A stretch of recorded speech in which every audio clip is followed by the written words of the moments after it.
Halo, assalamualaikum warahmatullahi wabarakatuh.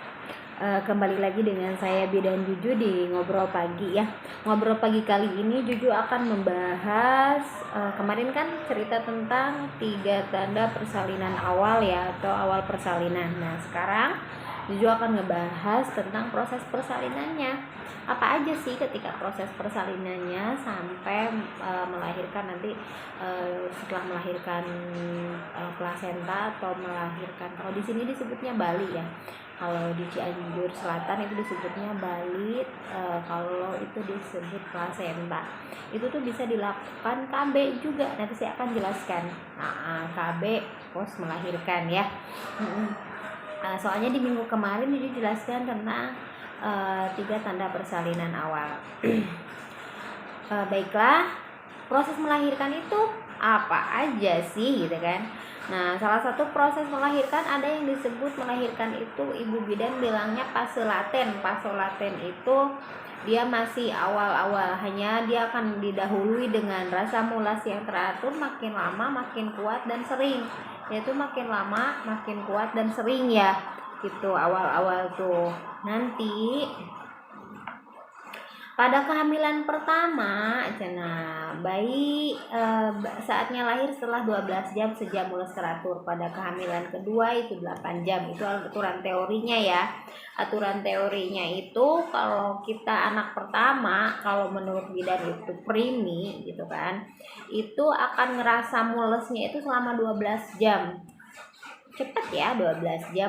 Itu dari masa aktifnya Bu, yang mulesnya udah jelas, makin lama makin sering itu 12 jam. Misalkan dari jam 6 pagi nanti ditargetkan ibu bidan nanti jam 6 sore dia lahir gitu, tapi dengan konsekuensi mulesnya teratur, langsung udah adekuat itu udah bagus sekali mulesnya gitu, baru ditargetkan 12 jam. Tapi kan ada yang mulesnya itu dia kalau di sini bilangnya ngarere ya, ngarere jadi bertahap, lalaunan gitu, kadang mules hilang gitu. Kalau di sini tuh ngarehre kalau nggak salah namanya ya. Yang namanya itu yaitu mulesnya yang hilangan, jadi dia nggak teratur, nggak adekuat, nggak konsisten gitu, atau nggak konsisten. Kalau targetnya, kalau untuk yang kelahiran kedua atau disebutnya multi itu, kalau menurut ibu bidan, kalau menurut teorinya itu 8 jam, tapi tidak, itu tuh semuanya tidak seperti itu, karena kehamilan-kelahiran itu hal yang unik. Walaupun emang ibu bidan punya patokan-patokan tersendiri, tapi ibu bidan punya catatan nih. Kalau mulesnya seperti ini harusnya jam berapa, kalau mulesnya seperti ini harusnya seperti apa, seperti itu. Makanya ibu-ibu melahirkanlah ya di paskes, di pasienkes, didampingi sama provider atau didampingi sama bidan ya. Yang ketiga, terasa sakit, tarik nafas panjang lewat hidung lalu keluarkan lewat mulut. Makanya ketika mules itu Bu Bidan selalu menyarankan tarik nafas lewat hidung, keluarkan lewat mulut. Kalau bidan Juju saya pasti bilangnya sehah ya Bu ya, sehah gitu. Maksud saya itu tarik nafasnya lewat hidung, keluarin lewat mulut gitu. Jika terasa ingin buang air besar, segera beritahu bidan atau dokter. Bidan atau dokter akan mengarahkan, memimpin ibu mengejan sesuai dengan dorongan rasa ingin mengejan yang timbul. Nah, ketika emang ada rasa ingin BAB gitu kan, beritahu. Takutnya emang ingin BAB itu ternyata si kepala bayi udah di depan gitu kan, nanti Bu Bidan mengecek benarkah ini gitu kan, udah ada doranteknus perjol belum gitu kan, itu ya Bu Bidan. Doranteknus perjol apa, dorongan ingin meneran, si ibu ingin meneran.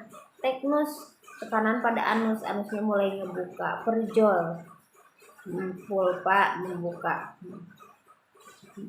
gitu kan. Nah, setelah ada tanda itu, nanti ibu bidan akan memimpin mengedan. Ibu boleh mengedan, mengatur napasnya, tarik napas panjang lewat hidung, mengedan lah. Kalau sekarang kan ada metode tiup-tiup, ada metode pokoknya secara relaksasi itu teh bisa dilakukan dengan sangat aman, nyaman sekali oleh ibu melahirkan, dan itu teh harus kita edukasi dari usia kehamilan 28 minggu atau 8 bulan. Jadi si ibu instan komunikasi sama provider gitu kan. Biar si ibu melahirkannya aman, biar si ibu melahirkannya aman, nyaman gitu. Hanya dengan tarik napas sekali aja dia udah lahir. Langsung yang selanjutnya, setelah bayi lahir dan sehat, segera lakukan inisiasi menyusui. Nah, setelah si bayi lahir, dilakukanlah yang namanya IMD. Yang kemarin saya menjelaskan proses menyusui itu ada yang namanya IMD. IMD itu apa? Inisiasi menyusui dini. Jadi pas lahir, bubar si bayinya ditempelkan di perut ibu, baru dipotong-potong. Dan sekarang ada juga metode komplementer. Metode komplementer itu tidak ada yang namanya potong-potong tali pusat, jadi dikeluarin dulu tuh si plasentanya. Itu metode komplementer ya, yang insya Allah saya lagi mendalami itu, lagi mendalami tentang komplementer.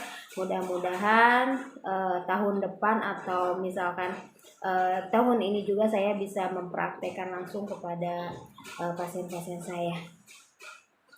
Yang selanjutnya, setelah melakukan IMD gitu kan, jadi nanti dia ditunggu 1 jam, kurang lebih 1 jam ditempelkan di perut ibu untuk membangun bonding atau bonding attachment, bonding antara ibu gitu kan, dan si bayi juga mencari yang namanya puting gitu kan. Nanti ya itu termasuk dalam proses menyusui nantinya. Nanti kalau ketemu si puting dia udah mulai ngemut, berarti kan itu hal yang sangat luar biasa sekali, itu yang mau kita capai gitu kan.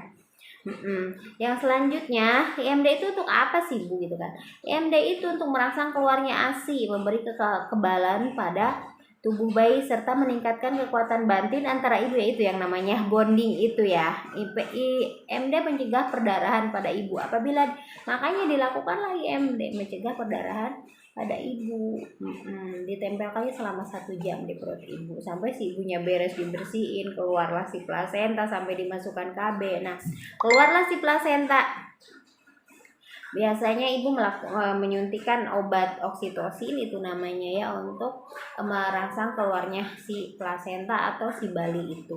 Keluarlah, setelah keluar bisa dilakukan KB yang namanya IUD pasca salin. Jadi setelah si plasenta keluar, dilakukanlah pemberian memasukkan si IUD itu gitu kan. Itu disebutnya IUD pasca salin yang disebut atau KB kontrasepsi setelah salin, setelah pasca salin, yaitu setelah keluarnya plasenta, setelah keluarnya bali, dimasukkanlah si KB IUD itu 10 menit setelah plasenta lahir ya.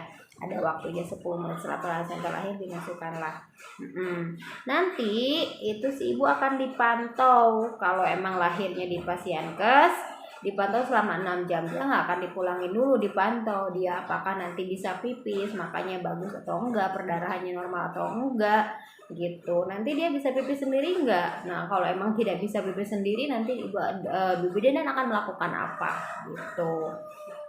Dan pasca melahirkan itu dia akan diberi obat. Yang kemarin itu saya sudah menjelaskan tentang vitamin Anipas. Vitamin Anipas itu diberikan pada setelah lahir, bisa juga sampai 40 hari. Apabila si bidan belum memberikan si vitamin Anipas, itu akan diberikan sampai usia 40 hari, masih bisa diberikan vitamin Anipas ya.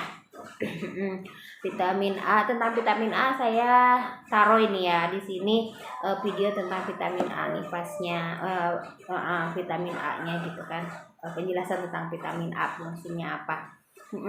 Jadi pas proses melahirkan, dari mulai seharusnya mules berapa jam, langsung udah dia sampai mau mengedan, posisi mengedan gitu kan. Sampai mengedan, langsung dia sampai lahir bayi dan melakukan IMD. Dan IMD itu untuk apa fungsinya? Yaitu untuk bonding atau untuk merangsang ASI, untuk mencegah perdarahan pada ibu. Banyak sekali kan manfaatnya.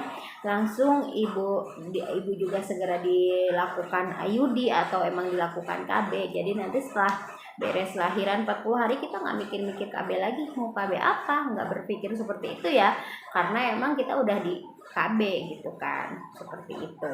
Jadi kita udah sangat aman sekali, dan KB si Ayudi itu bisa sampai 8 tahun.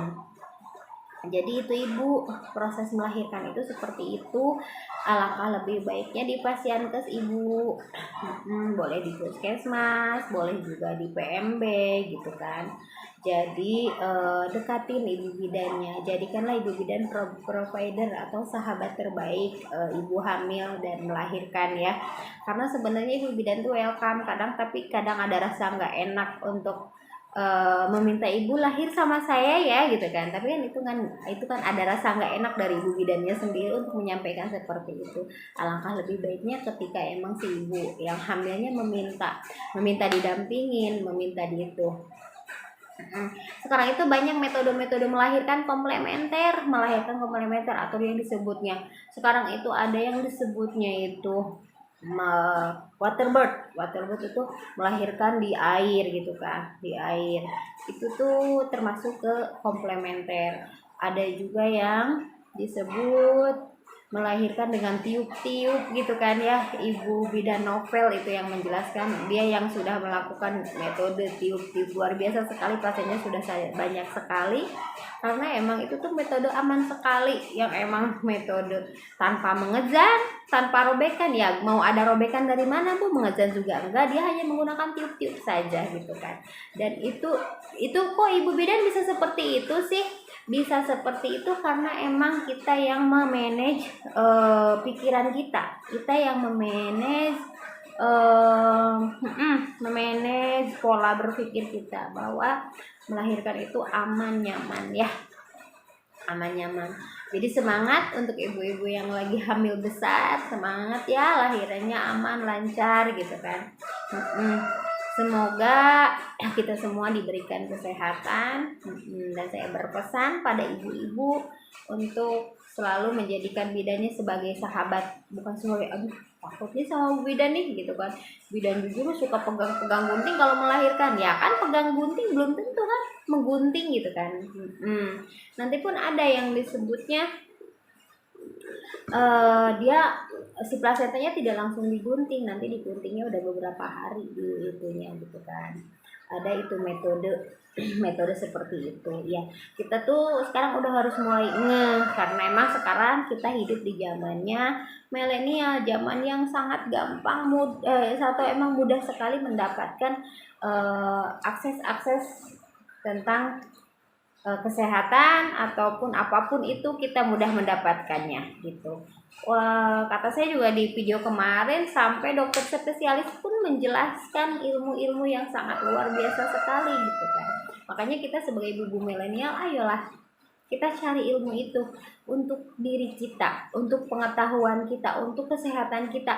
Kita harus mulai aware atau sadar dengan kesehatan kita loh yang butuh, bukan orang lain gitu kan, bukan ibu bidannya yang butuh, tapi kita yang butuh gitu kan. Diri kita yang butuh. Makanya ayo dekatin ibu bidannya, jadikanlah ibu bidan sebagai sahabat, jangan justru orang yang ditakutin.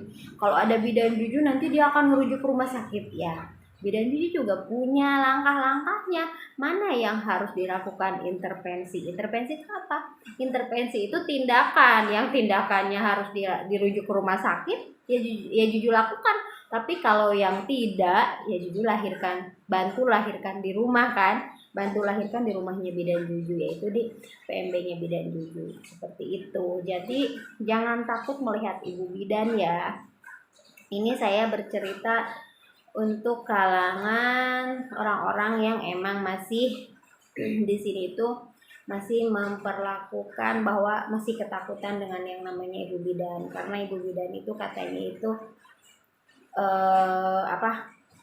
dia selalu merujuk ya, kalau dengan ada masalah yang harus intervensi ya pasti ibu bidan melakukan intervensi kan gitu, seperti itu.